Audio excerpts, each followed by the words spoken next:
Well, good afternoon, ladies and gentlemen. I'm Bruce McDonald, and this is, of course, the Talamanca Review. Let me get my volume. Same thing every time. You just never... There we go. Now, today I got a big show, and I think, given the new format, that I don't have the pressure of podcasting every day, which is heavy, by the way. And I'm not looking for sympathy. I'm not looking for, I'm just telling you, it's a heavy mandate to do 50 minutes an hour a day, okay? And now what I'm doing is I'm going to do the podcasts when they come to me, and I'm going to do a lot more research. Okay, so the bare bones are out there already, the whole infrastructure at a conceptual level, the architectural blueprints, if you will, are all in the Talamanca Review, and they're in my books. And now what I'm going to do is I'm going to get into the nuts and bolts and really start proving out the thesis to you, okay? Now, of all the podcasts I've done, this one will explain to you how the world works more than any other podcast I've done. And that's a bold statement. I realize that, but it is true. And it's just about the way it came together intuitively and all the research and preparation I did yesterday. So you're going to see a different kind of podcast. You've seen it before with a few clips here and there. And, like the one I did, the unfortunate world we live in, where I had a few clips to support my thesis. But now it's just going to go through the roof. I'm still going to do the walkabout, talking poetic campfire shows from time to time. Don't worry, you're not losing Bruce to a research mandate here. But, yeah. So today, the first thing I'm going to play for you is Chapter 13 of Stardust Ranch. Now, if you haven't read Stardust Ranch, you should read Stardust Ranch. You should read my books. They're medicinal. And what I mean by medicinal is they have the ability to clean and purify consciousness in the energy field the book holds. Okay, they're very special. I'm going to stop being immodest about what these books are. They carry a vibration. It's in my language. It's in my words. And they have the ability to open up perceptions for you. And they have the ability to clean you up. But you have to maintain that cleanliness. You can't go back to your old habits. Habits of thinking, habits of feeling, habits of being. Otherwise, all the old entities are going to attach to you again. Now, Chapter 13 is called The Fourth Wall, and it might be the most brilliant chapter in Stardust Ranch. And it definitely, from a literary perspective, has the most layers to it. It's almost like poetry. There's so much going on, okay? So here it is. It's not long. I think it's, about 16 minutes. So, Chapter 13 from Stardust Ranch, The Fourth Wall. Chapter 13. Breaking the Fourth Wall. Theatre and film have the concept of the fourth wall. If you look at the structure of an outdoor amphitheatre that the Greeks used to perform in, its shape represents 3 walls. This was for acoustics. The actor's voice would pitch out into the stands. It was also to represent the reality space for the actors. If you've been to a modern theatre production, there's a left wall, a right wall, and a back wall, the same basic structure of the amphitheatre, the place for viewing. The fourth wall is the audience. The actors on stage pretend the audience is not there. This is the strength of the drama. It takes place enclosed within its own reality and is watched live by an audience. Breaking the fourth wall occurs when an actor on the stage or in a film directly addresses the audience. An example of this would be the film Ferris Bueller's Day Off. The central character addresses the audience directly numerous times throughout the film. Another example would be Woody Allen directly addressing the audience in Annie Hall. I need to break the fourth wall as a writer. I, Bruce McDonald, need to speak directly to you, the reader, to help you understand the story John and I are trying to tell.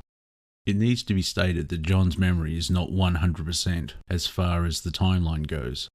John and his wife Joyce have endured a superhuman level of stress, trauma, and terror. John is an unusual human being in his capacity to take abuse and keep going, perhaps some kind of flicker in his fight or flight response. The most difficult topic to broach while working on this book with John was the topic of abductions. We've already spoken about the blue-white beam coming from the saucer and Joyce levitating through the house to be taken on an abduction and John firing an AK-47 into the craft, but we have not spoken about the abductions that were successful. John and his wife underwent numerous abductions. Through regression hypnotherapy, John recalled 18 abductions. These regressions were done by a medical doctor who worked with the Department of Defense in Washington, specializing in post-traumatic stress disorder for combat veterans. The government is part of John's story. They know he exists. They know what's going on with his ranch. His story has been verified as authentic 6 ways to Sunday. It would stand the scrutiny of any grand jury or any inquisition brought into force to prove or disapprove the veracity of his claims. A number of people that stayed at the ranch experienced phenomenon. Many of them attest to the phenomenon that goes on at the ranch.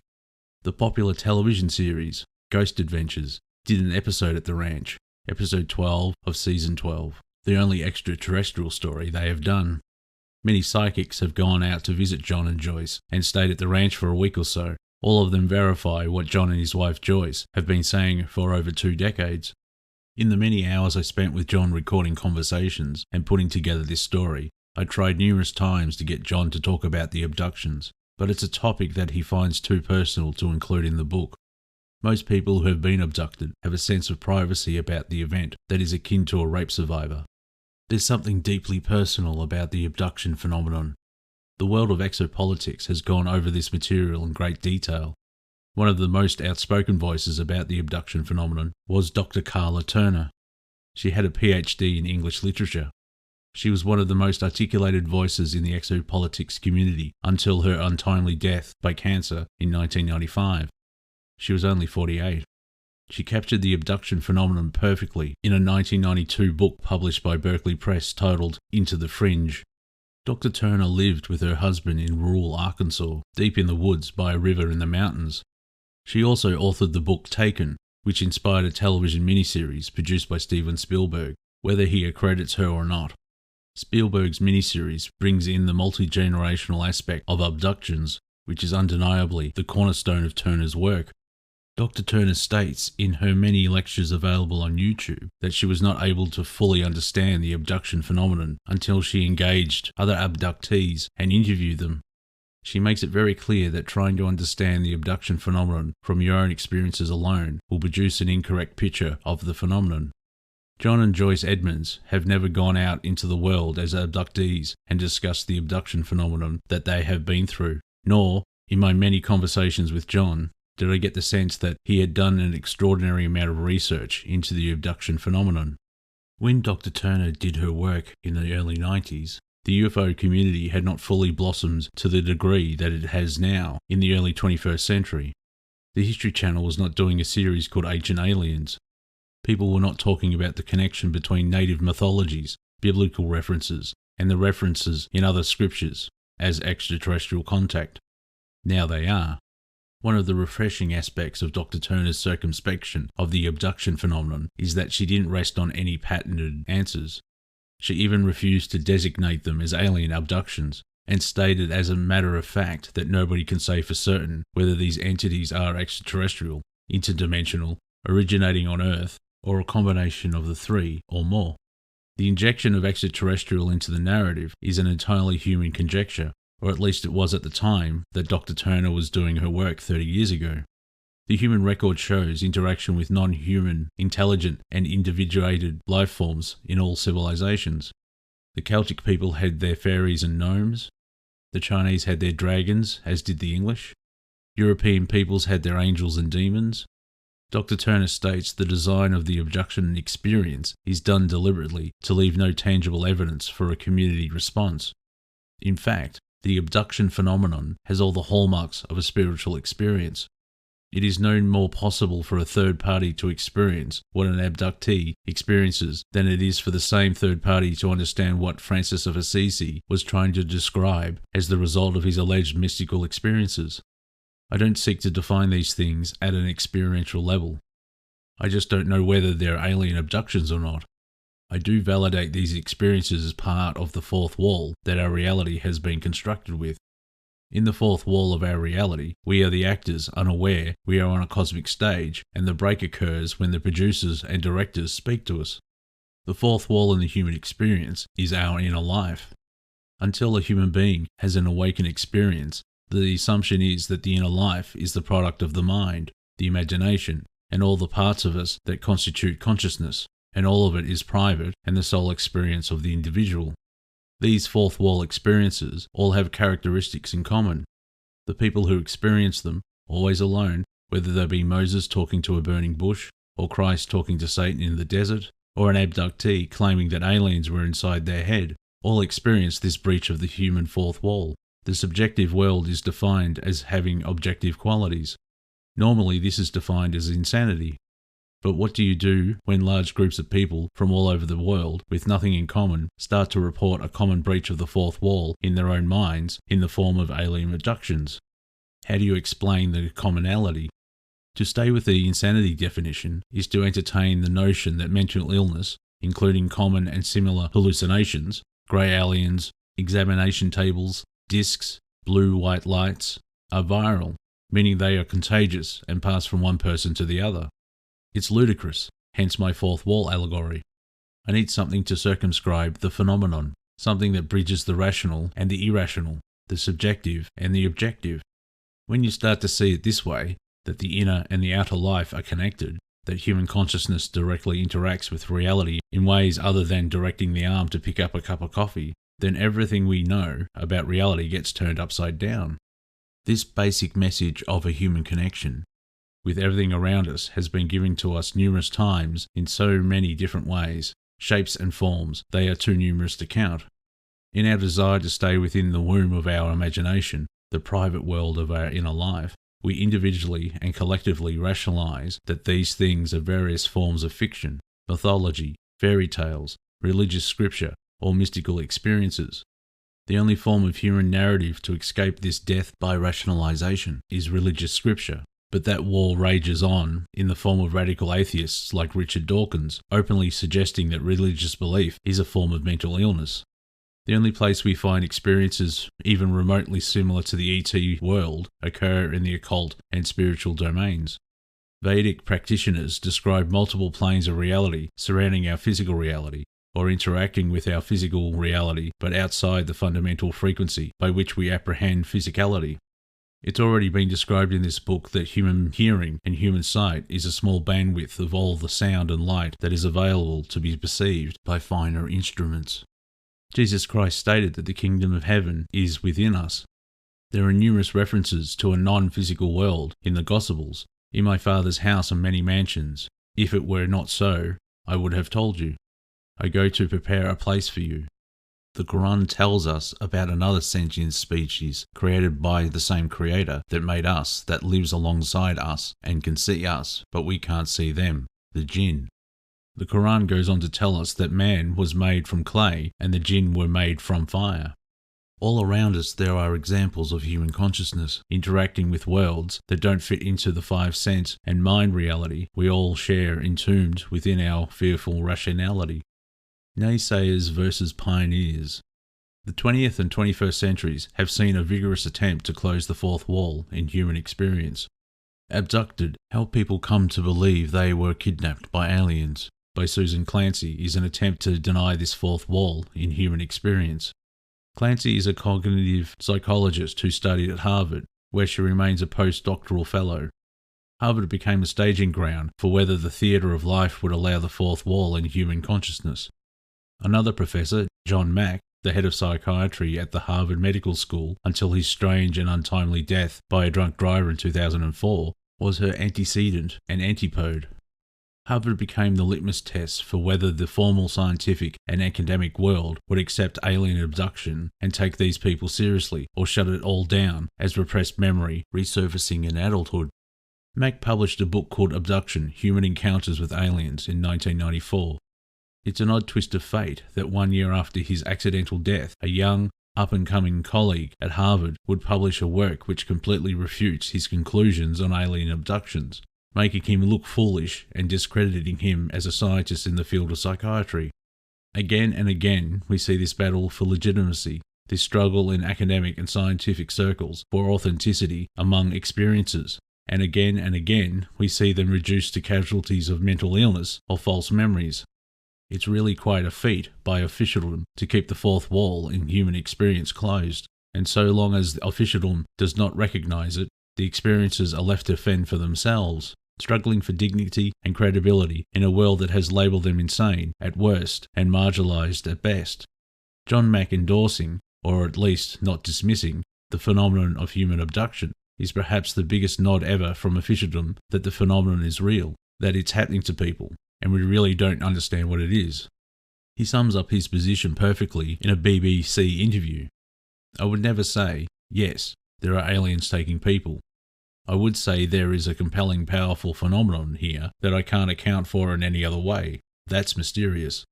Yet I can't know what it is, but it seems to me that it invites a deeper, further inquiry. Curiously, Mack never literally declared that aliens were real.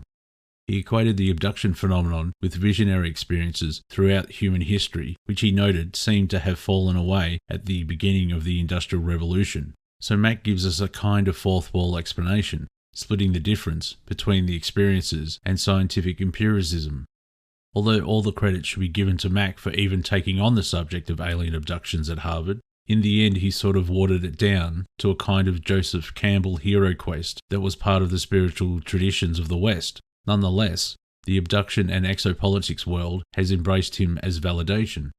The rest of the academic community, and especially the hallowed halls of Harvard, were not nearly as thrilled as the exopolitics community that a tenured professor, the head of psychiatry at Harvard Medical School, was writing on the nonsensical topic of alien abductions. In May of 1994, the dean of the medical school, Daniel Tosteston, set up a committee of colleagues to go over Mack's clinical work and investigation. Never before in the history of Harvard had a tenured professor been subject to this kind of investigation. The committee was headed by a medical doctor, Arnold Ryman. He was some kind of heavyweight, a professor of medicine and of social medicine at Harvard Medical School, and he edited the prestigious New England Journal of Medicine. The committee's draft report stated, "To communicate, in any way whatsoever, to a person who has reported a close encounter with an extraterrestrial life form that his experience might as well have been real, is professionally irresponsible." If that wasn't enough, 1 year after his death by a drunk driver while giving a lecture in London, England, Mack's work is completely contradicted by his antithesis personality at the Harvard School of Medicine, Susan Clancy, who publishes her work on the topic.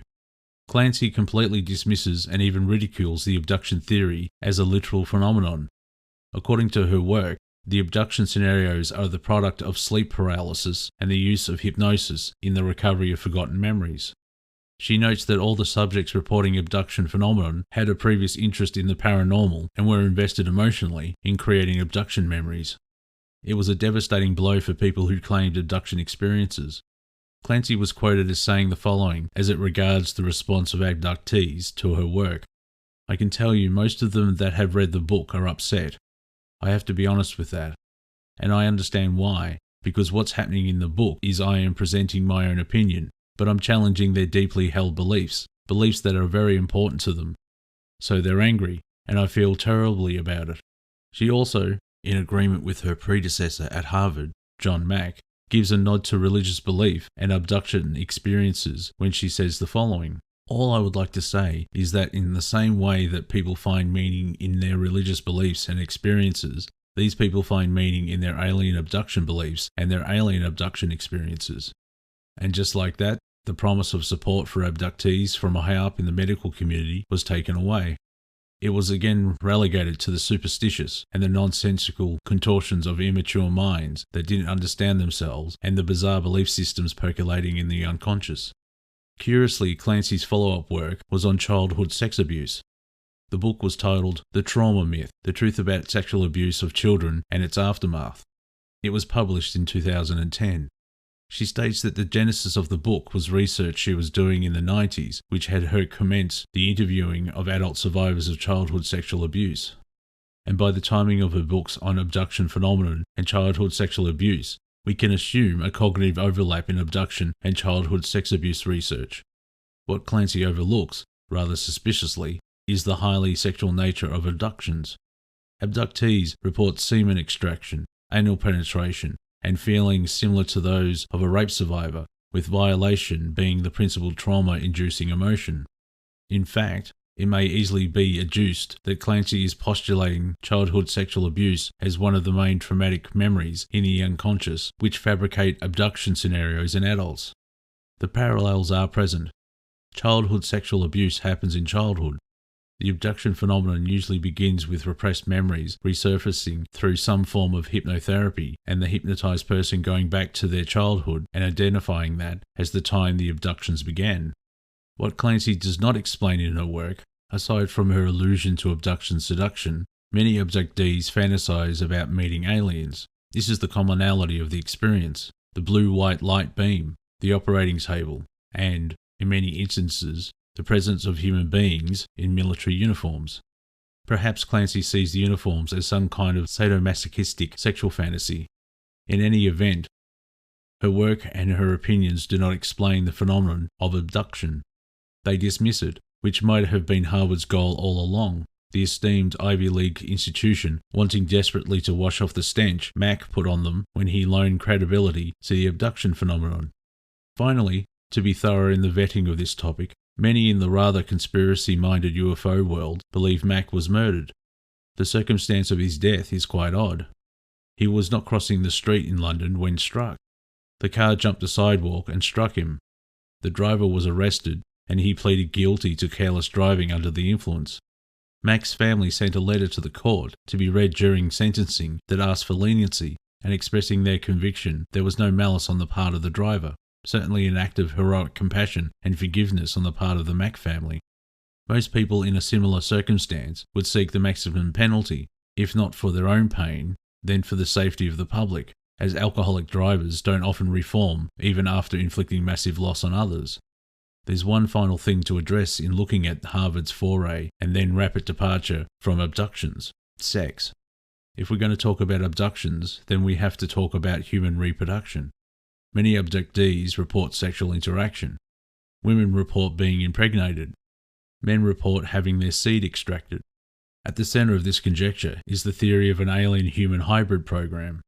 The women report having their fetuses taken before full term. There is no evidence that they were even pregnant. However, they stand by their claims. As you move deeper into the more paranoid world of conspiracy theories that conflate alien abduction with human agendas, we have a theory of genetic lines on the planet that host non-human beings. One example of this is the work of British researcher David Icke. He claims many of the powerful family bloodlines on the planet are reptilian-human hybrids. Fantastically, he and others claim these beings are capable of shape-shifting between human and reptilian form, and, most curiously, they require or crave sex with children, especially prepubescent boys. There is no really clear explanation for this. However, some researchers, like the American YouTuber and lecturer Kerry Cassidy of Project Camelot, postulate that what they want is an energy human beings have at the base of the spine, a psycho-spiritual energy called Kundalini in the Vedic text, or what some refer to as Chi or Prana, a life-giving energy that yogis and Taoists, among others, attest heals, allows for supernatural acts and perception, and is particularly present in prepubescent boys. Some Western researchers, certainly not in the halls of the Ivy League like Harvard, claim the human race is farmed by trans-dimensional entities for this energy. This was the conclusion of Robert Monroe, discussed in a previous chapter.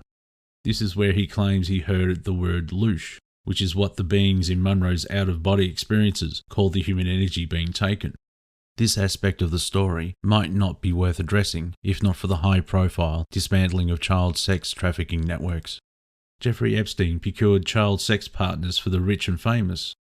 Photographs and air transit logs connect him to American presidents and British royals, thus bolstering Icke and Cassidy's conjecture that elites are mired in pedophilia. Now, as for an alien connection, the curious point of intersection is the work of Harvard fellow Susan Clancy, who tackled two main topics in her Harvard research: abductions and childhood sexual abuse. Her work on abductions is utterly dismissive and an insult to experiences. Her follow-up work is a refutation of the idea that sex with children damages them, that, In fact, it is the realization in adulthood that society views them as having been violated and abused that causes the trauma. In essence, tying together alien abductions and pedophilia, a coincidence which cannot be overlooked. End of chapter 13. Well, there you go. Now, at the bottom of the Substack posting, there is the fullness of chapter 13. And my boy there walking. One of my 13 cats, now 5 kittens, though. So yeah, I'm going to put chapter 13 in the Substack posting. So if you listen to this podcast on Spotify or YouTube, you might want to go to Substack, the Talamanca Review, and find it. Now, I need you guys to put a little bit more effort into the Talamanca Review. And I don't mean to make this like a college math course, okay? But as I've said in the last week or so, I'm not doing an entertainment podcast.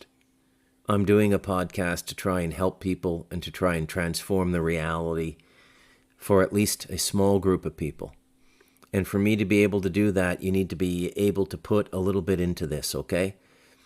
So it would be better now if you stop the podcast and just read chapter 13 again, okay? Breaking the Fourth Wall. If you have a copy of Stardust Ranch, read it. If not, go to Substack, and the chapter is posted in the podcast as a text component of the podcast. So this idea of breaking the fourth wall in the theater we live in, the reality, the matrix, the hologram we live in, is becoming more and more present. When I wrote that chapter in 2019, 6 years ago, it was novel. Now it's normal. All you got to do is spend a little bit of time on YouTube or X or any of the social media platforms to see countless examples of the fourth wall being broken. Okay? And this is the astral breaking into the physical. Okay? But it's shocking. If you're not used to it and you're not firmly rooted in the idea that the physical reality is the beginning of a much larger reality, then it generally evokes fear when you first experience it. Okay? And that's normal. I went through that decades ago. I mean, it took me, just the simple ghost story, it took me 2 months to digest that in Toronto after getting back from the cottage. I was afraid to meditate. I was afraid, okay? Because it was dramatic. Now, I've digested it, obviously. I'm a man of 58, turning 59 in July. I've had hundreds and hundreds of more breaking the fourth wall experiences, which are normal to meditators. They're normal experiences if you meditate. Don't ever try to master them, because then you deviate from path, and your path is always back to the Creator, back to the ocean of love and mercy. And so many people who begin sincerely on path get distracted by the cities, the powers, and these sorts of things. And they end up being New Age psychics or shamanic healers, dragon Reiki, and they don't finish their path back to the divine. And this is the last great temptation for the seeker. It's almost like the 40 days in the desert. It's not that you're given power over the kingdoms of the earth, but you're given some magical powers that you can repeat, and they impress people, and you feel important. And most of these people continue to convince themselves that they're enlightened, but they're not, because they stopped their enlightenment journey. Okay?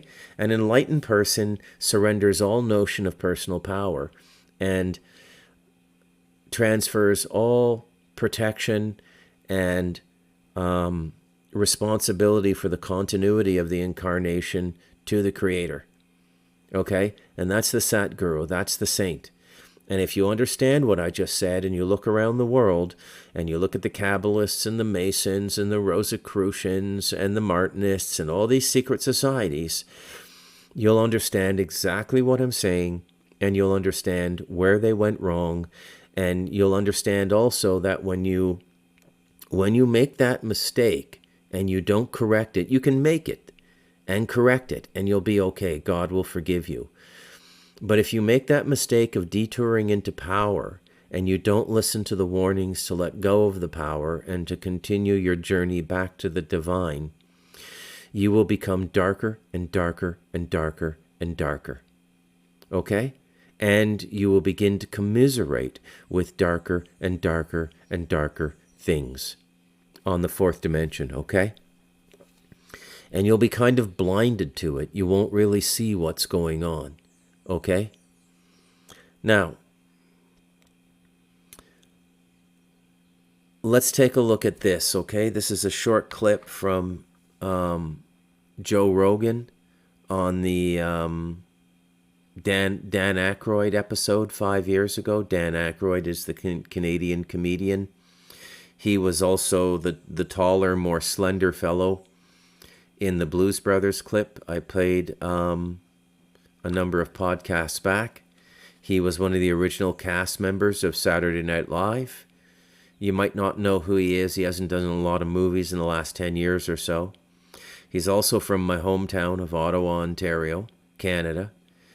And he is an absolute dyed-in-the-wool UFO person, okay? Also has had his own experience with the Men in Black because he was doing a TV show and they appeared to him and kind of gave him a warning.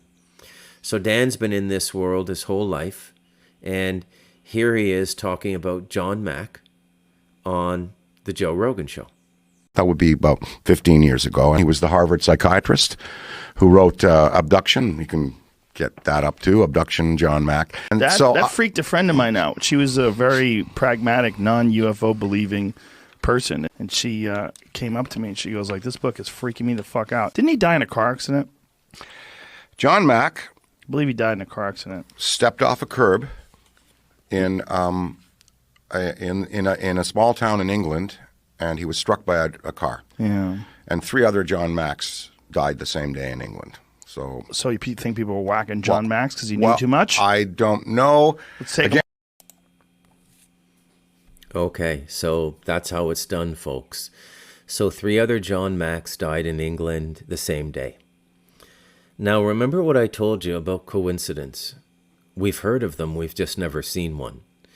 Now, the reason they kill more than one in the same day is not that they don't know the one that they're looking for, but they want to obfuscate the obituary so the news of the death doesn't proliferate too much. Okay? This is a tactic used by intelligence agencies when they need to kill an important person. And John Mack really got under their skin, okay? He really got to them. Now, let's hear a little bit from John himself. And by the way, he's a martyr in this movement. You know, he's a Phil Schneider. He's a Sean David Morton. He's another martyr. So don't ever say we don't have martyrs anymore just because they're not walking around in camel hair skins and wearing a beaded crucifix around their neck and calling themselves Franciscans. We still have martyrs. The principle of martyrdom is that you sacrifice your life by not turning away from a high mission, even though you're given multiple warnings, a mission to help liberate and illuminate human beings. So John Mack was a martyr. Here he is in his own words. Skeptic when it came to this issue of alien abductions. What changed your thinking? Yeah, when I first heard about Bud Hopkins, who was the pioneer researcher here, and that he took seriously these stories of people who reported being abducted, I thought there must be something wrong with him, and probably these people were suffering from some new form of mental illness. But in the past 4 years, I've worked now with approximately 90 people who've had these experiences, and they tell a very similar story. And initially, at least in the early years, they hadn't been in communication with each other. They were deeply distressed by their experiences. The experiences were reported in great detail. They were complex narratives of being taken by alien beings into UFOs on beams of light.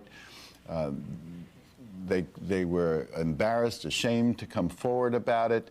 And you don't think these were wild dreams, not hallucinations? Not at all. These are very solid people, healthy, mentally healthy people.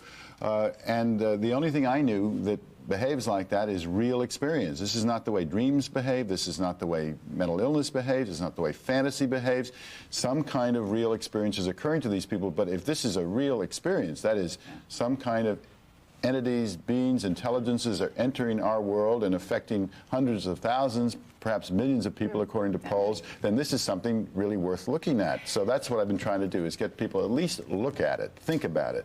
Joan Victoria, you've had quite an emotional week, haven't you? You went public with your story just yesterday, and you've been keeping this quiet since you were a child. Tell us about 40 years. Your story. Well, it happened before I was 6 years old. It's been happening ever since that time. It comes on and off for so many times, you know, during the year, and then there'll be gaps that it doesn't happen. But I know these are going to go on. This is not something that I really have a lot of control about. Meaning, what's happening? Is it a message that's going back and forth between you and who you met with earlier? Or? It's actual, you know, being taken from either your yard or your home. And so you're being taken over throughout the years? Yes. Yes. Were you put on any kind of a table, any tests on you? I have recollections of being on a table, of not being able to see, you know, my environment around me because of the incredible bright light. The light is so white, it's almost hurts to open your eyes. And a lot of times, you just close your eyes because you really don't want to look, you don't want to see, you don't want to remember this. Was it a painful experience? I have to say there was a lot of terror years ago for me, a lot of fear, and I've really worked hard to get through all that and to come out kind of on the other side and to try to understand it and be much more open-minded, and also, you know, to try to take the whole experience in. Yeah. Dr. Mack, you had a falling out with Carl Sagan over this whole issue. Well, not really a falling out. I mean, I think the difference between Carl Sagan and myself around this is perhaps at the root of the struggle that's going on about the society. We're opening up now to other realities, but Carl Sagan and many other scientists are holding to the notion that the only reality that exists is this physical world that we can see with our five senses, and that anything beyond that, to say it exists, you have to have a piece of dinner plate off of a UFO or something like that. And I'm saying, no, there are realities that are just as powerful, just as real as this one. Other cultures have known this besides ours. Almost a spiritual dimension. Well, or at least something, as the abductees put it, another realm, beyond the veil, they say, which is now entering into our world. So we really have no category in our culture. We're opening to it now for something that comes from some other dimension, but manifests physically in our world, that crosses that sacred divide we've kept so far apart from. Fascinating subject. We thank you both for joining us today. Well, there you go, John Mack in his own words. Again, a martyr. He paid the ultimate price. And, you know, that little bit they said about Carl Sagan, you know. So there's all these actors out there, and some of them are conscious and some of them are unconscious. And their job is to whack the mole. You know, that game at the county fair, whack-a-mole? And anytime somebody pops up and they're starting to have multidimensional experience, they get ridiculed, shamed, and made to feel stupid, okay? And often they will be completely shamed in a very, very demonstrative and public way, because they can't have this idea taking off that we are a multidimensional species. The natives lived with it. You know, and there was no way to control them because they were fully rooted in a multidimensional reality.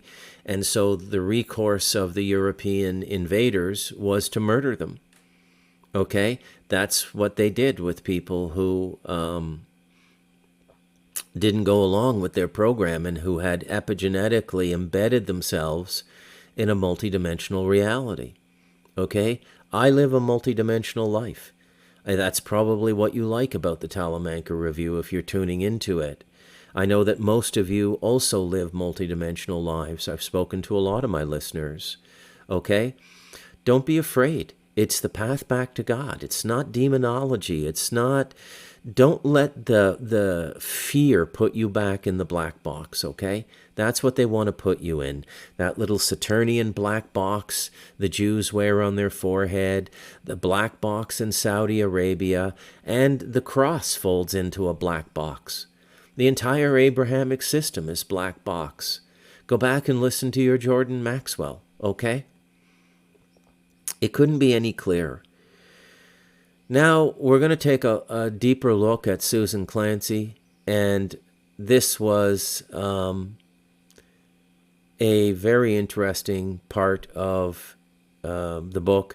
I actually sent her a PDF of the book, you know, for reasons I might regret now, but at the time it seemed like the right thing to do.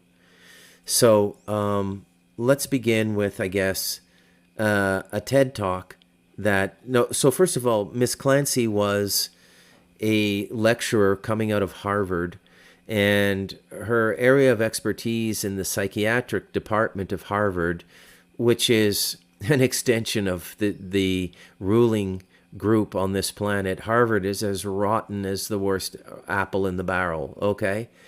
And if you think Trump is crazy going after these institutions, you're just not paying attention.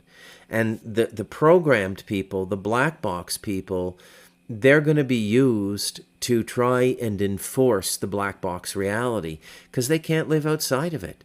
So they'll become violent if they're forced to live outside of it, because all of their power and status is rooted in who and what they think they are. And if that's proven to be an illusion, what do you think that does to the psyche of a person? Anyways, let's get on to some Susan Clancy here. Between 1995 and 2005, for 10 years, I did research at Harvard University in the area of memory functioning. The work wasn't about the part of research about memory that most of us accept. It wasn't about how people can come to forget things that happened. The research was about how people can come to remember things that didn't happen. So I get asked all the time, why would someone like you go into that area? I went into it because it was exciting. At that time, most experts in the field of memory thought that memory worked like a video camera, you know, accurately recording everything and then playing it back perfectly. And faculty at Harvard were on the cutting edge of challenging that idea about memory functioning. They, along with colleagues all over the world, were collecting data that showed that our memories are fragile. Our memory systems are fundamentally flawed, and we are vulnerable to creating false memories of things that didn't happen and distorting the memories that we do have.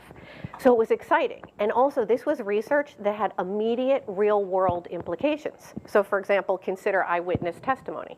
How many people get put in prison based on what eyewitnesses see? This was the kind of research that challenged this. We can't rely on people's memories. No matter how detailed they are, no matter how real they feel, data shows that these memories could be wrong. It was good times for me back then. The research was exciting. I got media attention. I got to be an expert witness in high-profile cases. I got to meet Larry King. I got to meet Peter Jennings. And best of all, I got to be on the TV shows I loved so much, like National Geographic and Discovery Channel. And why would I be on those shows? Because apparently lots of people are interested in alien abductions and UFOs.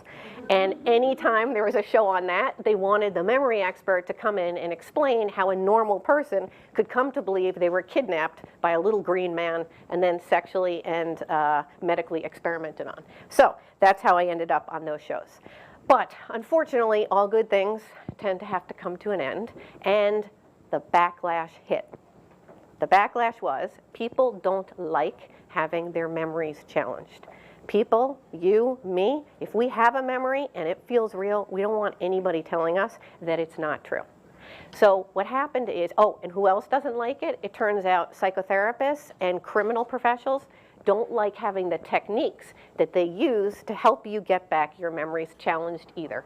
So hate mail starts rolling in. Talks start getting boycotted. I think the worst for me was in a New York Times article, a really prominent psychotherapist that I admired a lot in Boston said, my research along with my colleagues was biased. Why? We had a political agenda. We were trying to silence victim stories. And this was super confusing for me because I was just a researcher. All I did was collect data. And then the data showed memories were not to be trusted. I had no political agenda. So I was young, I was thin-skinned, and I decided I am just getting out. I'm getting out, and I ran away. You know how far I went? all the way to Nicaragua. Really far. And I found a new home at Inkai, and I love my new home. And I found a new area of research, and I love this area of research, and I vowed 10 years ago that I was never going to talk about memory functioning again. So the question is, why 10 years later am I talking about memory functioning? I've asked myself that a lot, and I think first I blame the students. I blame the Inkai students. It's your fault because they asked me to, and one of the reasons I'm here is because I admire the students. I am blown away by how hard they work, about their vision, about what they're able to accomplish, and I didn't want to say no. The second reason is, as I'm getting older, I'm increasingly becoming aware that perhaps the field of memory research has something to say about leadership decision making. Even though those fields never overlap, maybe they should. Maybe this work could better inform leaders' decisions. So what would I like to tell current and future leaders? I would like to say that you cannot trust your memories or other people's, no matter how real they feel, no matter how many details they have, no matter what emotions they bring about, you can't trust them. Because there's something wrong with you? No, because 3 decades of solid data from the fields of cognitive neuroscience, social, experimental psychology show that our memory systems are fundamentally reconstructive in nature, that our memories distort and decay and change over time, and that in many cases, false memories can be created. So let me make this less abstract. Here are 3 ways that your memories are getting messed up. 1, they're getting messed up at the point of encoding, when they get into your head. This is because you could perceive an event differently from what actually happened. So imagine you're mugged. I'm sorry to have you imagine that, but imagine you're mugged and you're held up at gunpoint. And shadows in the room, you see that mugger as being very dark-skinned. And at that moment, that gets into your head, that you got mugged by a dark-skinned person. It wasn't dark-skinned person, but your perceptual systems are fallible, and that's what got in. Then, even if you encode a memory perfectly correctly, memories bias and change over time. This is what Dan Schachter, in his seminal book, The 7 Sins of Memory, calls bias. When you have new experiences, new ideas, new beliefs, it changes the memories that you have from the past. So for example, imagine after you got mugged in El Salvador, you learned a lot about gang violence and the problems they're facing. And then you learned that you got mugged in a part of the city where one of the gangs, Barrio 18, tends to mug their victims. You may start to change the content of your memory. Suddenly now the mugger is beginning to look like a gang member. Suddenly now maybe you're even remembering that he might have had a tattoo. Your memory is changing over time. The third way your memories are getting messed up is when you retrieve them, when you pull them out. Why does that happen? It happens because we as human beings are super suggestible. We're easily influenced by what other people say to us. So imagine if the police who interviewed you after the mugging said, was that person who mugged you really tall, like 6 foot or more? Guess what? You're now more likely to think he was tall. Another example, imagine there's a car crash. 2 cars hit. You want to know how fast the cars were going when they hit. If you ask the witnesses, how fast were the cars going when they smashed into each other, the witnesses are going to report that the car was going faster than if you had used the word hit. They're also going to be more likely to report that there was broken glass and blood. So that is how suggestible we are. Now, many of us can be like, okay, so I understand the memories I have, they could be a little wrong, I could screw up some details, but there's no way that I could create an entirely false memory. And I would have to tell you that you're wrong. This is how it happens. It happens when you are asked to vividly imagine something that didn't happen. Just imagine it. Lie down on that therapist's couch or just at home at night in bed. Imagine it. Imagine all the details. And it turns out, after a while, you can get confused between stuff you imagined and stuff you read in a book or watched on TV and saw in a movie. This is called source monitoring problems. All of us may have information, a fact, like what's the GDP of your country, but you could forget where you learned that. Did you read it in a book? Did your professor tell you? Did your mother tell you? You forget about the source. So when we're in a situation that if we imagine something, we can over time forget whether that thing, that memory we imagined, was what we watched, what we read, what somebody told us, or whether it actually happened. So to make it less abstract, let me give you an example. Were you attacked by a rabid dog when you were 10 years old and had to go to a hospital? I'm going to go with probably not. But here's the thing. If you give me 20 minutes with you in a dark room where I ask you to imagine being attacked by a rabid dog, going to the hospital, I ask you to think about the details, you emerge more likely to think it happened. And then 3 months later, you're even more likely to think it happened. And then 1 year later, 1 out of 4 research participants now believes they were attacked by a rabid dog. Let me give you another quick example. I'm going to give you 7 words that I want you to study and remember. Don't write them down. That would be cheating. Just remember them. Here they are. Sugar, sour, bitter, candy, cookie, cake. All right, here's my question. Was the word cake on that list? Was the word sweet on that list? Some of you will say yes. In fact, 50% of people will say yes. They saw the word sweet. They didn't see the word sweet. Why do they think they saw the word sweet? Because when they were studying the other words, they were associated to the idea sweet, so it popped into your head. And at that moment it popped in your head, you now get confused between what you generated and what you actually studied. So it is a real-world instant example of how source monitoring occurs and how we confuse stuff we managed with stuff that we studied or heard. So in the end, memory is a lot more like a Wikipedia page than a video camera. Why? Because what's on that Wikipedia page might be wrong, and over time it can be changed by you and by other people. So, in conclusion, what's the takeaway for business leaders? I think the takeaway from business leaders is you have a responsibility to make decisions. And there you go. Okay. So where do I begin to explain to you how Susan Clancy fits into the control system and how Harvard fits into the control system? First of all, I mean, let's be honest. I mean, great tits.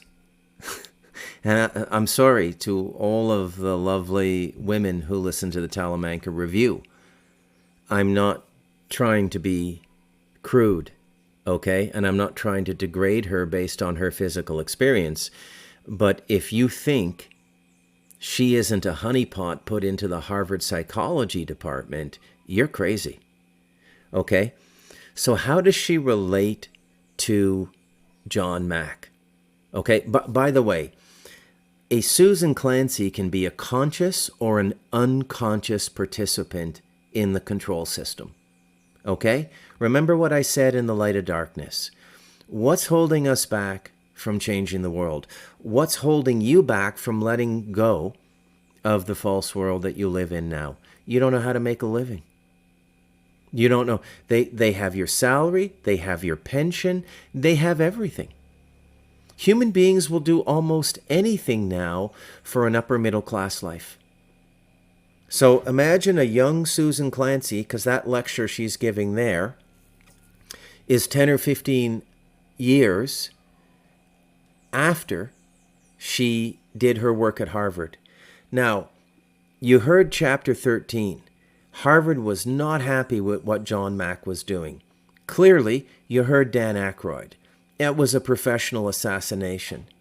You would think at some point a Susan Clancy would come out and recant what she said and tell us the truth about the pressure put on her to leverage the research she was doing into memory and false memory to discredit the alien abduction phenomenon. No. And why? Because she's not going to give up her great life. She's got the country club. By the way, she's here in Costa Rica now. She's been here since Incase is here in Costa Rica, which ties into Jack Cruz and the mind control, right? MK Ultra version 5, remember? It's done through institutions like that. Okay? So Susan Clancy is the first wave of the black box agenda. When you break through her and you break through the fear of being shamed, and you're firmly rooted in the belief and the knowledge that life is multidimensional, well, you can live with that depending on what you do with it. If you become too vocal, then what happens? Then our friends, the men in black, come in. Okay? And, the men in black. So let's take another quick look at what can happen with memory. Okay? Some of you may have seen this. It's fairly new. It's Ariana Grande. Said the deluxe edition is in the can. What's the next step? The next step is the next step. It means it must come out. It's been. Do you have a release date? You know what? They did the Brighter Days memory erasure treatment to me, so I'm having trouble remembering the details. They're foggy because at the Brighter Days clinic they do the memory erasure, If you could remember, struggle, tell me. Give me a date. You know what? I'll have to. Memory erasure clinic. Okay? So this is kind of like that Jim Carrey movie from the early 2000s. I forget the name of it. It was with the woman from Titanic, the female lead from Titanic. And it was about getting your memory erased. Okay? So memory erasure is a big part of the abduction phenomenon as well. Now, the abduction, why am I talking about this? Because the abduction phenomenon we went through in the 80s in North America, it's still going on, but it hit its pitch in the 80s. And allow me to repeat myself. It was conveniently covered by the military-industrial, entertainment, pharmaceutical, academic complex. And I'm adding academic now because Susan Clancy is an arm of it. It's all about maintaining control over consciousness. It's all about preventing human beings from going superluminal, from attaining that yogic consciousness. Okay? They don't want it. It's not as hard as they make it out to be. Okay? You can do it. Anybody can do it if they put their mind to it, put 10, 15, 20 years into meditation and proper living. You can awaken to the illusion, but they don't want that. They want the illusion to go on. Okay? Now, let's get into this a little bit more clearly. So, after the death of Harvard professor John Mack, Susan Clancy presented a counter thesis to his abduction research. And it primarily articulated in her 2005 book, Abducted: How People Come to Believe They Were Kidnapped by Aliens. Okay? The book obfuscates so much. There's no explanation for how thousands of people describe the exact same thing. How could thousands of people in different states of the United States have the same details in sequence, 6, 7, 8, 9, 10, 15, 20 details in sequence if it's a false memory? How can Susan Clancy stand up there? You know how she can do it? She knows you're looking at her tits. That's why, okay? So John Mack was a psychiatrist, and he approached alien abduction accounts with an open mind, and often suggesting that these experiences might represent a genuine, if inexplicable, phenomenon, possibly involving non-physical or multidimensional realities. He used hypnosis to help individuals recover memories of their abductions and largely took their accounts at face value, believing they were describing real events, even if those events transcended conventional scientific understanding. Susan Clancy, who was a cognitive psychologist, offered a rigorously scientific and skeptical psychological explanation for alien abduction experiences.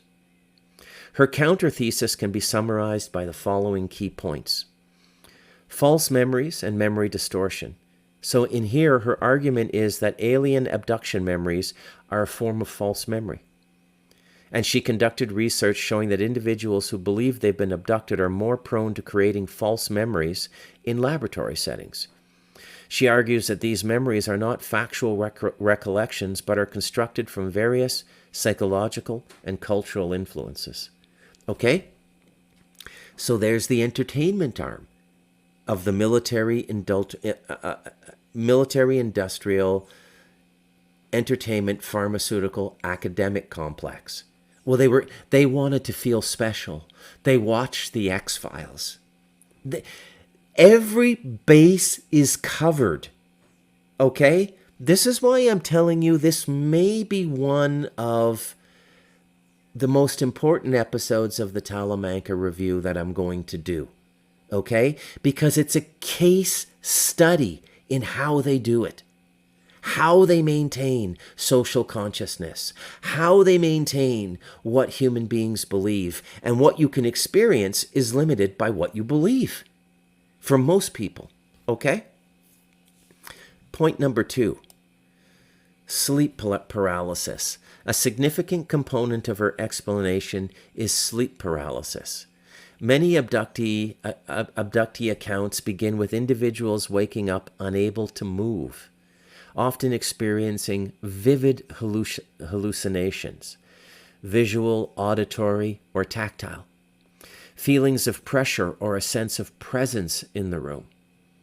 Clancy posits that these terrifying but benign episodes of sleep paralysis are often misinterpreted as alien encounters. Okay?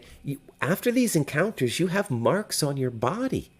Joyce Edmonds had a specific type of radiation poisoning only known to abductees. There are medical correlates to this. Okay? Now, again, I go back to, is Susan Clancy raised in the system and is she an operative, or was she just some starry-eyed vixen who had a brain, who ended up in Harvard and they used her, they groomed her? You're going to have a great career. We want you to, we're going to give you a special endowment to look at false memories. And she's like, ooh. You saw in the TED Talk, all the television shows she lists. Oh, I got to meet Peter Jennings. I got to meet Larry King. Okay? They paraded her out and did this whole media junket. Military, industrial, entertainment, pharmaceutical, academic complex. And you can put media into the entertainment complex. But we're free. But they're not free in North Korea, but we're free in the Western world. Give me a fucking break, okay? It's just that we don't see our chains. But, Number 3, fantasy proneness and schizotopy. Schizotopy. schizotopy, whatever the hell that is, probably a modifier derivative of schizophrenia. Clancy's research indicated that while abductees are generally not clinically insane, oh, thanks, Susan, they tend to score higher on measures of schizotopy, personality traits that include perceptual aberrations and magical thinking. We can't have that, can we? All right? Now, just imagine me being put into a psychiatric institution, pharmacia, electroshock therapy, the whole works, okay? Nurse Ratched, the whole thing. A white light did not appear in your house, Bruce, even though your wife photographed it. A portal was not opening up in your house. I would come out of that institution in 4 weeks convinced I was crazy. This is what they're doing to people. It's the Western version of the Soviet gulag, okay? Cultural scripts and media influence, okay? She argues that the specific narrative of alien abduction, gray aliens, medical experiments, spacecraft, is heavily influenced by popular culture and media. The X-Files, okay? And she's right, but it's basically take everything there. This is why this is such a perfect show of the Talamanca Review, because it's a perfect concatenated, sequenced example of a complex inversion involving multiple domains: academia, media in terms of news, entertainment in terms of Chris Carter's The X-Files. Flip it all around 180 degrees and you have the truth. Okay? But you know what you get if you go with the inversion? You get a great fucking life.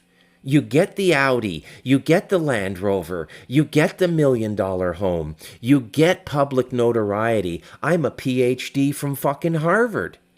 You get all the bells and whistles, okay? And that's how they seduce people. And then they use bright-eyed little vixens like Susan Clancy to go out and flash her tits and like, little Midwest girl, the California girl, the blonde hair. I wouldn't lie to you. No, because you don't know you're being lied to, you fucking idiot. That's why you wouldn't lie to us. You're the perfect fucking patsy. Okay? Okay. So abduction accounts largely emerged after alien narratives became prominent in movies and television. So why did movies and television start doing it? Because they're part of the system. You think Spielberg isn't wired into this? He's a pedophile. Isaac Cappy talked about him extensively. Okay? Now this gets even freakier. This is going to be a much longer show today, and I'm okay with doing longer shows if I don't have to do a podcast every day. So, hypnosis as a memory-creating tool. Clancy critically examines the role of hypnosis in recovering abduction memories. She highlights that hypnosis, rather than being a reliable tool for retrieving accurate memories, can easily lead to the creation of false memories, especially when guided by a therapist who believes in alien abductions. Okay? Meaning-making and psychological needs. While debunking the literal reality of abductions, Clancy acknowledges the profound psychological and spiritual meaning these beliefs hold for abductees. She suggests that believing in alien abduction can provide individuals with a sense of purpose, an explanation for distressing experiences, or even a sense of being chosen, similar to how people find meaning in religious beliefs. So in essence, while John Mack sought to validate the subjective experience of abductees, but it's not fully subjective. You have marks on your body. Remember, Tucker Carlson talked about being attacked by what he called a demon, and he woke up and there were 3 big scars on his body? It's not all subjective. This is another thing Clancy ignores. This is too easy. Albeit mysterious reality, Susan Clancy provides a psychological framework that explains these experiences as internally generated phenomenon, rooted in normal cognitive processes, sleep anomalies, and cultural influences, rather than external extraterrestrial events. Wow, that's really quite something. The Joe Rogan Experience. Well, the scares are aliens. Because it's fear of the Alien unknown. 1 movie. Oh my Alien god, 1 was like, that to me is the scariest scary movie ever. That movie was terrifying. Is it Close Encounters of the Fourth Kind that takes place in Alaska, where they combine the actual footage of the woman's real therapy sessions and stuff? I don't know. I don't Jamie, think you I know saw what I'm talking that about? Close Encounters of the Fourth Kind. It's third or fourth kind. Which one's the original movie? Third kind. So this one's fourth kind. I'm almost certain. Probably wrong. I've never heard of it. It's a really good movie. There's a woman up in I want to say Juneau, or no. What's the Nome, Alaska? And back in the day, she was she became famous because she claimed aliens were basically like showing up and abducting her and stuff, right? That eventually her kid got abducted by aliens, or so that's the case, and they accused her of like killing the kid or whatever it may be. Like, obviously, nobody believes that this woman's son was abducted, her daughter was abducted by aliens. So it's not currently available in our country? Yeah, I think it's like in Canada. I think it's showing up weird. You can only get it in Canada? I don't know. Go down to the... What? That's strange. Interesting. But they have, so it's a movie about this case, but they splice in real footage of her therapy sessions she had to go to, that she was going to while she was being abducted each night. And they do this, I don't really know how to describe it, this deep meditative state that makes you recall your dreams. And she's like describing all the things that were happening to her, these aliens, and she starts screaming. She starts like levitating up from the couch a little bit. Like it's creepy as shit. But it's a really good movie. It's my favorite abduction movie I've ever seen. And obviously nobody believes her. She runs into the one person. Oh yeah, like that old footage is like the real footage. Wow. So here's my issue with the alien abduction thing. Other than there's not like any real solid evidence that you could point to that's very convincing. It always happens at night. And it always happens during the periods where people sleep. And when you're sleeping, I'm not saying always. Okay, I'm sure there's some stories out there. I'm sorry. But most of the stories I've ever heard are people in their bed, they can't move, aliens abduct them, Paralysis. or they're in a car, the car stops, they wake up, aliens abducted them. When you go to sleep and you dream, there are psychedelic chemicals that your brain makes, and we don't know how much they're making. We don't know what effect that's having on your dreams. We don't know what is going on. What is going on with dreams? What is going on with vivid dreams? What is going on with dreams that they're indiscernible from real life, and sometimes in a strange way.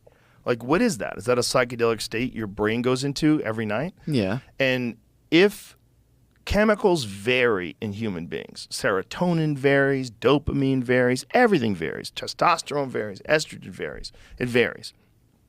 Wouldn't you just assume those psychedelic chemicals would vary?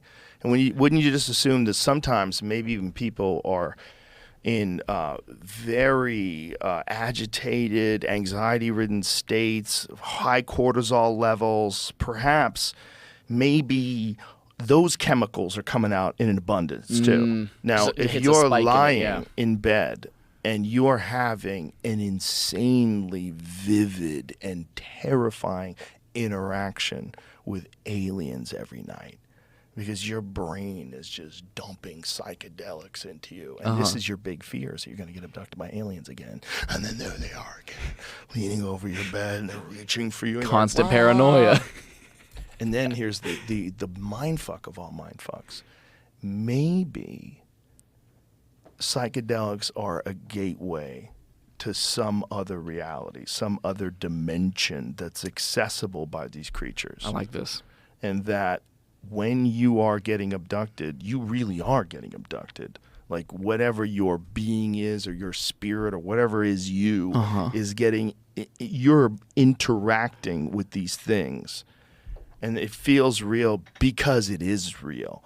And because we're thinking about the ability to come in contact with other life forms as being a physical thing. It might be that there's a chemical gateway in your mind that when breached, you enter into a dimension where physical bodies don't exist anymore and everything moves in this constant soup of geometric patterns. And that whatever your consciousness is, whatever your soul is decoupled from the body and thrown into this realm. I imagine that's probably what happens at death. It probably is what happens with death. It's probably what it's all, I mean, that's probably why people think about it that way, that you're going to transcend into heaven. You're going to go into this new place. It might be true. It might be, like, a lot of the old depictions of, like, what happens when you enter into a psychedelic state. I've heard this multiple times, that it's like a well of souls, that you're interacting with souls that are like completely unattached to a physical presence. Yeah. And maybe you're getting layers and layers of that depending upon how fucked up you are while you're sleeping. And maybe some of those layers are, boom, aliens are in the room with you. Peeled back. Just aliens in the room with you. And maybe they can do that. Maybe they can visit you while you're in those states. Maybe that's what's happening too. Yeah, maybe, Joe. But now you know why Joe Rogan is making $250 million on his podcast. He's become a useful idiot, okay? I liked him better when he was high and sitting around with Eddie Bravo and just doing his shit 10 years ago than what he's doing now. But that's how they get everybody. And they're not going to get me unless they kill me. And I don't think they can do that. But let's take a look at one of the godmothers of abduction theory, which is a prelude to the hybridization we're now experiencing. Okay? Now, this is Carla Turner. She had a PhD in English literature, and she wrote a book called Masquerade of Angels. Accounts of angels and apparitions, of bargains made with ghostly guardians, of spiritualist philosophy and psychic work assisted by spirit guides. I mean, all of this was part of Ted's extraordinary experiences, but it was not anything in my field of expertise, believe me. But in listening to Ted's accounts, I began to see evidence that was more familiar to me, thank God, evidence that was very consistent with UFO sightings and abduction reports that I'd already come to know about. And since Ted had recalled an abduction involving a number of people, I wanted to see, first off, if there were any confirming evidence that we could locate. And as we proceeded, Barbara and I, with interviews of many of the people from Ted's past, as well as his more recent experiences in the present, we did find that such evidence actually was available and surfacing in consciously recalled events attested to by a number of witnesses. In fact, 4 of Ted's neighbors described unusual events, also consciously remembered, from the night of the mass abduction that Ted had remembered in 1989. Now, 2 of these witnesses were so disturbed by their memories of these events that the fear level was so high they wouldn't even let us include their accounts in the book. They shared them with us privately. So I would point out one thing for those of you who are not involved in direct investigation and working with abductees, that contrary to all the debunkers' claims that abductees and UFO witnesses tell their story for some personal gain, it's actually very difficult for those involved to risk coming forward with their accounts. And I would say for 99% of those who do make their experiences public, the resulting liabilities often outweigh the assets that they may gain from doing so. Now, as the world of aliens and alien incursion increases, more and more we're given this idea through our popular media that it's going to be something physical, okay? So why am I talking about this? Because it's keeping with my theme, okay? So the abductions were leading to the hybridization. The hybridization is well underway. I would say most of the world leaders now are reptilian hybrids. And then the worker hybrids are like a gray kind of hybrid or a lesser being, okay? So they're creating a genetic hierarchy, and it's all being engineered. So they want you to think that this is the alien invasion. Police and the fire departments are asking. It is morning. You wake up. Hey, come on. You greet your loved ones. You grab the morning paper. And although it seems like any ordinary day, it isn't. For one extraordinary reason.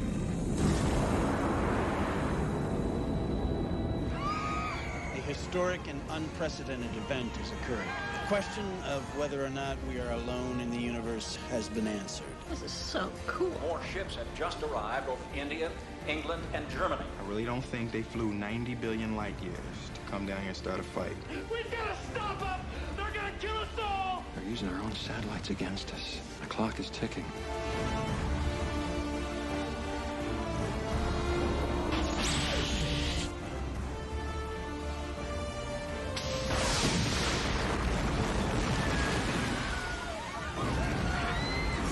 We must launch a counteroffensive with a full nuclear strike. Over American soil. If we don't strike soon, there may not be much of an America left to defend. Being exterminated. Let's kick the tires and light the fires.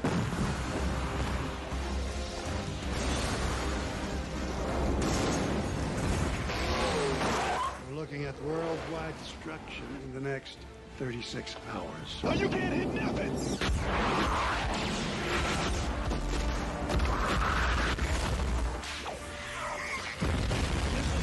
Fast enough, get him out of there! Should we win the day, the 4th of July will no longer be known as an American holiday, but as the day when the world declared in one voice, we will not go quietly into the night, we will not vanish without a fight, we're going to live on, we're going to survive. Today, we celebrate our Independence Day.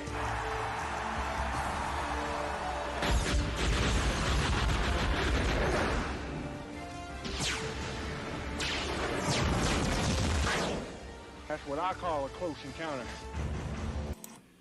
And that's what they want you to think an alien invasion is. But the truth is, the alien invasion is more closely related to your consciousness and your body. Okay? So there's one other thing I have to point out here. And this is going to tie in something that is maybe a curiosity to you. So let's get to it.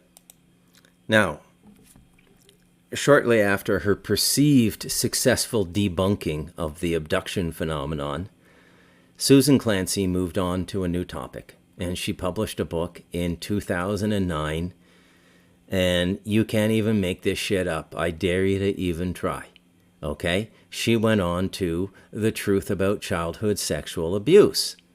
And this is now being put under the umbrella of false memory like alien abductions. Isn't that convenient? So the book is called The Truth About Sexual Abuse of Children and Its Aftermath. And it goes as follows.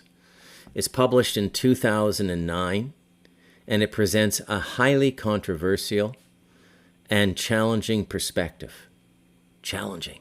On how society, and particularly the therapeutic community, understands and responds to childhood sexual abuse.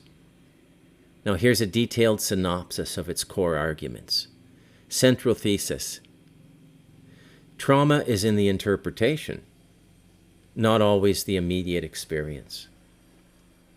Clancy's central and most provocative argument is that it is not necessarily the abuse itself that causes trauma at the time of the event, but rather the narrative and meaning imposed on the experience later by adults, including well-meaning professionals.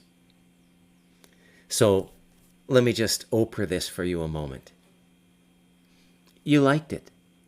You liked being violated as a child. You enjoyed it. You just can't say that publicly because society frowns upon it. Children's confusion, not fear. Through years of research and interviews with adult survivors of childhood sexual abuse, Clancy found a surprising and consistent pattern. Many child victims, especially very young ones, did not report feelings of fear, terror, or pain at the time of the abuse. Instead, the most commonly reported feeling was confusion. Children often don't understand sexual acts in the same way adults do. I wonder why. They may interpret the perpetrator's actions as strange, confusing, or even a form of affection, especially when the abuser is a trusted caregiver and there's no overt violence or coercion. Isn't that convenient? They often accommodate the abuser, not out of consent, but due to a lack of understanding, power imbalance, and an inability to conceptualize the wrongness of the act. The trauma industry and its harmful narrative.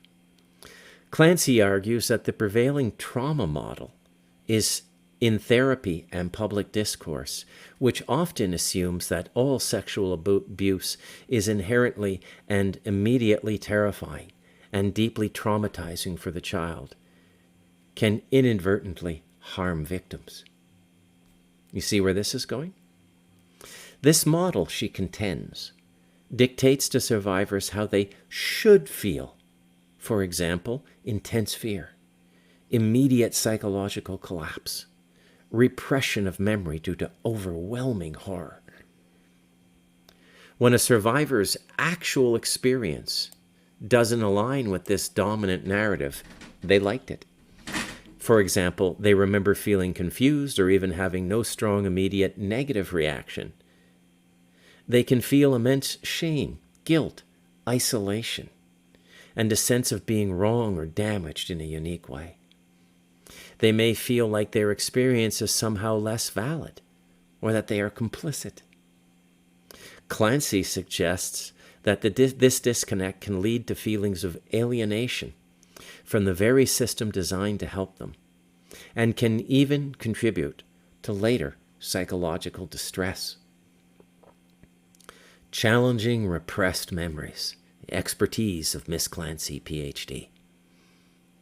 Consistent with her work in Abducted, Clancy is a strong critic of the concept of repressed memories in the context of trauma. She argues that what is often labeled as repression is, in many cases, normal forgetting. Children, she posits, often simply forget experiences they don't understand, or that aren't emotionally significant at the time. It's not a special dissociative mechanism of repression for overwhelming trauma, but rather the natural way memory works, especially for events that were not fully processed or understood. Memories recovered in therapy, particularly through methods like hypnosis or guided imagery, are often false memories or confabulations, influenced by suggestion and the prevailing trauma myth. The aftermath as the true trauma. Clancy emphasizes that the true trauma often manifests in the aftermath of the abuse. As the child grows older and begins to understand the societal condemnation of sexual abuse, the betrayal by a trusted adult, and the profound wrongness of what occurred. This later realization, coupled with the shame and secrecy often imposed by the abuser or generated by societal attitudes, can be deeply damaging. Survivors are therefore victimized twice, first by the abuser, and second by a system that inadvertently compounds their shame and distress by imposing an inaccurate framework for their experience. Implications and recommendations.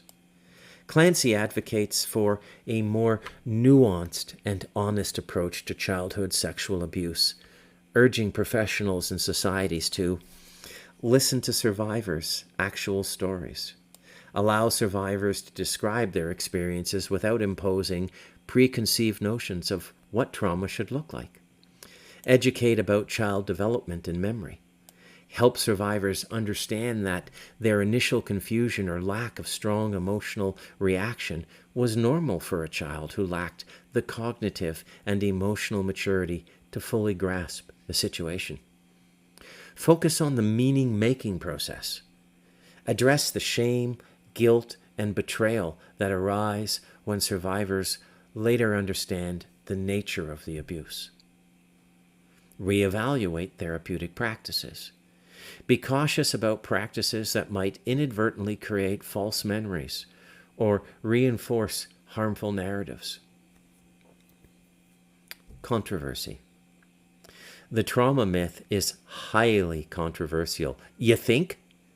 Because it challenges deeply ingrained beliefs in the prevailing clinical model of trauma. Critics argue that it downplays the inherent severity of sexual abuse and may inadvertently blame victims for not experiencing trauma in the right way. However, supporters commend Clancy for her courage in presenting research that aims to destigmatize survivors whose experiences don't fit the common narrative, and to encourage a more accurate understanding of memory and child development in the context of abuse.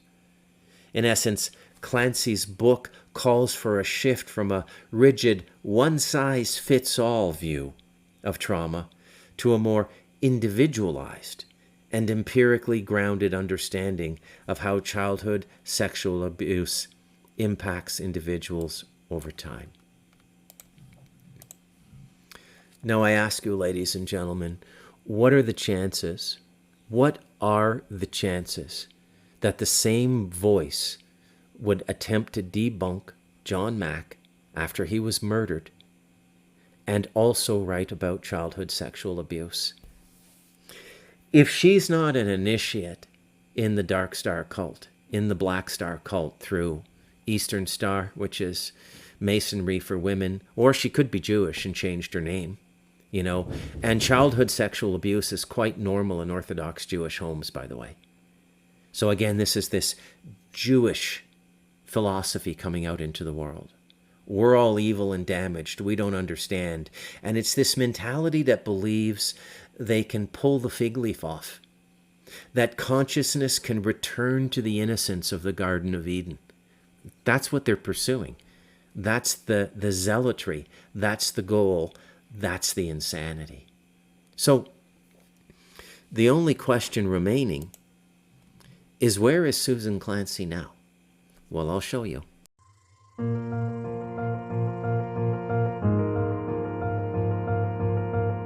My name is Susan Clancy. I received my PhD from Harvard University in experimental psychology, and I'm currently faculty at Inkai in the area of leadership, and I'm also one of the founders of Inkai Center for Women's Leadership. When I left Harvard, Inkai offered me the opportunity to use my academic research and training to help women better achieve positions of leadership. What Inkai was offering me that a traditional institution like Harvard couldn't do at the time was really a sense of meaning, that I had the opportunity to be part of a positive change that was happening. What you see, and let's focus on Latin America right now, what you see is women are doing very well in terms of college degrees. Right now, almost 60% of university degrees in Latin America are received by women. And in fact, women are now approximately 50% of the formal workforce. The picture is very clear, is that we're smart, we're doing well, we're motivated, but something's happening that we're not rising to top leadership like men. And the reason is because there are cultural and organizational and individual barriers that are preventing us from achieving our professional goals. I don't know what it is, but globally women choose business less frequently than men. And this is a huge mistake, because another giant body of data shows that when women do make it to top positions of organizations, they really bring about positive organizational change and help make organizations and the countries they're part of more competitive. So there are solid reasons for the competitiveness of this region of the world that we need more women at the top, and Inkai is a way to get them there. When I look at my students, I see them, and I see all those young, beautiful, ambitious, open faces. And I really think that that's the future of Latin America. These people are the ones that are going to go out and make things better for all of us. And it's an honor to have the opportunity to be part of that training and part of them developing and learning what they're going to need to go out in the world and make things better. So she's my neighbor in Costa Rica. So they jettisoned her from rising star status in the academic and publishing world because they realized they overused her in the John Mack situation, because the credibility of the abduction phenomenon has amplified, not diminished. And this has to do, remember, all of Miss Clancy's pivotal work was before this event change described in the Galactic Historian, which happened sometime around 2014. In which the galactic creator came in and audited life contracts here and reset us on a different path. So Miss Clancy was projecting into a world that couldn't see that coming. And now that she's burned all her utility in the United States, they've jettisoned her to Latin America to bring third wave feminism over here, break up the family, which makes it easier to fuck the kids, because third wave feminism worked out so well for Europe and North America. They're thriving societies now, not collapsing at all. This is the world we live in. You can't make this shit up. I dare you to even try. I'm Bruce McDonald, and this has been the Talamanca Review.